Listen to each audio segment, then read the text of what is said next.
Hi, I'm Kyle. For my last academic project at WPI, I was tasked with making a homemade version of the Apple FaceTime gestures, a program that would recognize 4 different hand signals and do a resulting animation. It was one of my favorite projects, and since then I've wanted to take it further.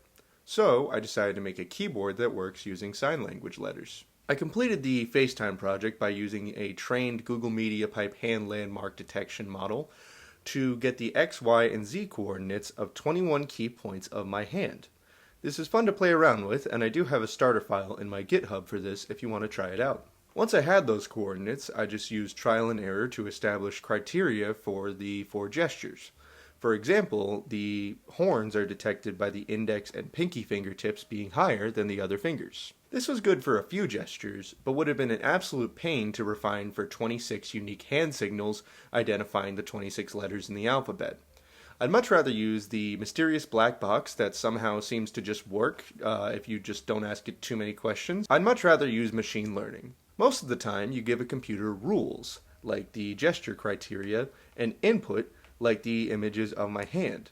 The computer then determines the output, being the gesture that is recognized. Machine learning is the process of giving a computer lots of inputs and respective outputs, and having it figure out the rules, the correlation between the two. It's like the difference between the problems 2 plus 2 and solve for x when 2 plus x equals 4. There's many different forms of machine learning, but here's roughly how the one that I used works.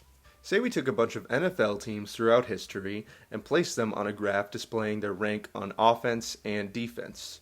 If they made the playoffs, we marked them as a star, and if they missed them, we marked them as an X. As we fill the graph more and more, we start to get the general idea. To make the playoffs, you need a passable offense and a solid defense, or maybe vice versa. Okay, so let's establish a rule, and based on that rule, we can just start guessing if a team made the playoffs or not. Any team that we mark past this line is probably going to be a star that makes the playoffs. Okay, but hold on. In 2010, the San Diego Chargers missed the playoffs despite having the best offense and defense in the league. We would have made a wrong guess. We can't allow that. That team missing the playoffs is accredited to their special teams performance. If you don't know football, the special teams are the guys that do all the silly stuff. Maybe we had to consider that phase of the game. Okay, so this 2D graph is going 3D. Now the graph is getting more accurate as we consider more variables. If that's the case, then maybe we should consider breaking offense and defense down into even more variables for higher accuracy. Maybe we consider their touchdowns per game and field goals per game, their interception rate, their QB passer rating, the sacks per game, quarter, or punts that are maybe when it's a one-score game, land inside the 20.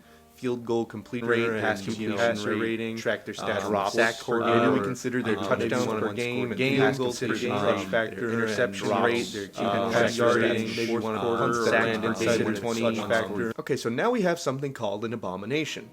I don't even know what these lines are. I don't even know who I am.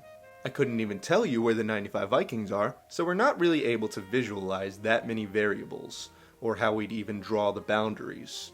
Thankfully, a computer can do this if you just give it some gentle encouragement. This means that we can show the computer tons of sign language letters, and it will eventually get the idea. So what do we actually show the computer? Let's start by taking a bunch of images of different letters and telling the computer what letter I'm making. I made a program that takes your webcam feed, and then you press a letter on your keyboard, and the computer will save that image with the letter tied to it. It's a start, but there's a couple ways we can improve that. With our NFL team chart, you wouldn't want to add how many hot dogs are sold in the stadium.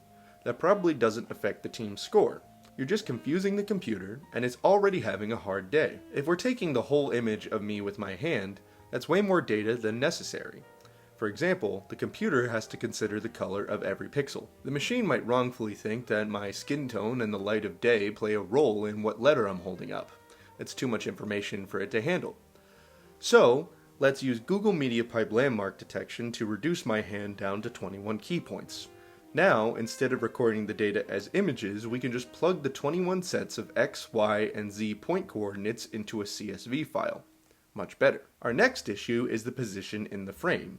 We're just recording the coordinates of the landmarks within every image that my webcam takes. So if I recorded all of my A's to the left and my B's to the right, the machine might think that you gesture to the left to denote an A and to the right to denote a B. If I did move my hand around the frame a whole bunch when I was recording the data, The machine would eventually get the idea, but I simply don't want to move my arm that much. The difference between an I and a Y is not dependent on where my pinky is.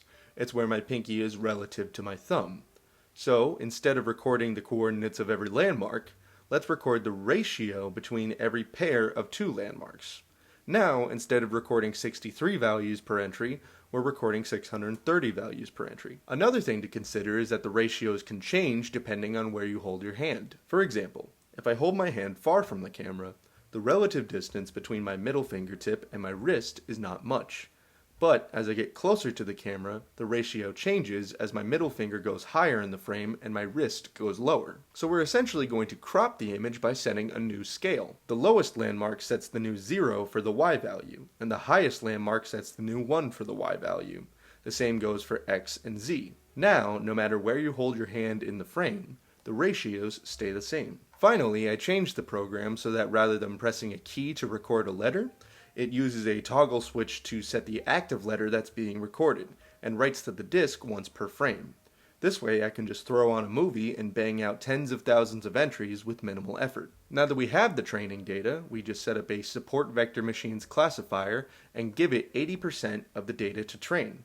We save the other 20% to test this trained model, hiding the answers and letting it guess the letter based on the input values. From that we can get an estimate at how accurate this model is. We just take this trained model and throw it into a camera program that collects data the same way, and then makes a prediction as to what letter is currently being held up. I added the ASL word for space to denote a space into the data, and then used the actual spacebar to enter what letter is being held up. And there it is, an ASL keyboard that only requires one key. It works pretty well, much better than I expected, to be honest. I thought that I was going to have a lot more trouble with signs that looked a little similar, like K's and V's, or R's and U's, but it actually detects them all pretty well, and I'm very satisfied with the end product. That's it. Thanks for watching. The code is in my GitHub in the description if you want to check it out. If you like this video, please subscribe, and let me know if you have any more ideas for stuff like this.